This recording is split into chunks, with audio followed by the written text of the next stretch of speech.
अब हम देखते हैं कि क्या हुआ, कृष्णा का विवाह कैसे संपन्न हुआ। कृष्णा के विवाह के बाद सुधा चली गई, लेकिन निर्मला मैके में ही रह गई। वकील साहब बार बार लिखते थे, पर वह न जाती थी। वहाँ जाने का उसका जी न चाहता था। वहाँ कोई ऐसी चीज़ न थी जो उसे खींच ले जाए। यहाँ माता की सेवा और छोटे भाइयों की देखभाल में उसका समय बड़े आनंद के साथ कट जाता। वकील साहब खुद आते तो शायद वह जाने पर राजी हो जाती, लेकिन इस विवाह में मोहल्ले की लड़कियों ने उनकी वह दुर्गत की कि बेचारे आने का नाम ही न लेते। सुधा ने कई बार पत्र लिखा, पर निर्मला ने उससे भी हीले हवाले कर दिया। आखिर एक दिन सुधा ने कहा, तुम्हें तो वहाँ जाते मानो डर लगता है। हाँ बहन, डर तो लगता है। ब्याह की गई 3 साल में आई, अब भी वहाँ उम्र की खत्म हो जाएगी, फिर कौन बुलाता है और कौन आता है। आने को क्या हुआ, जब जी चाहे चली आना। वहाँ वकील साहब बहुत बेचैन हो रहे हैं।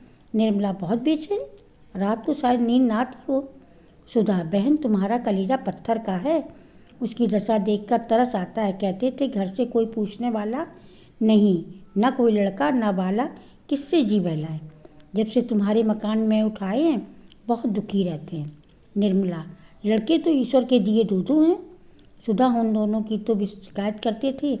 जी आराम को तो आप बात नहीं सुनता, तुर्की बरकी जवाब देता है। रहा छोटा, वह भी उसी के कहने से बेचारा बड़े लड़के की याद करके रोया करते हैं।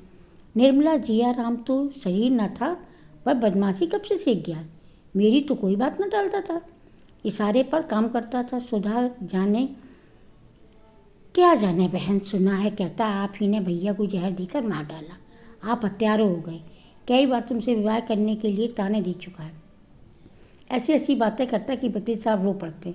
अरे और तो क्या कहूँ, एक दिन पत्थर उठाकर मारने दौड़ा। निर्मला ने गंभीर चिंता में पढ़कर कहा, यह लड़का तो बड़ा शैतान निकला। उसे यह किसने कहा कि उसके भाई को उसने जहर दे दिया। वह तुम्ही से ठीक होगा। निर्मला को नई चिंता पैदा हुई। अगर जिया की यही रंग है तो अपने बाप से लड़ने पर तैयार रहता है, तो मुझसे कोई दबने लगा।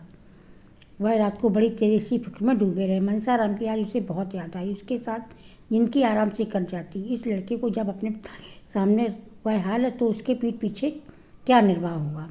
आज पहली बार निर्मला को बच्चों की फिक्र पैदा हुई और बेचारे को न जाने क्या हाल हुआ होगा।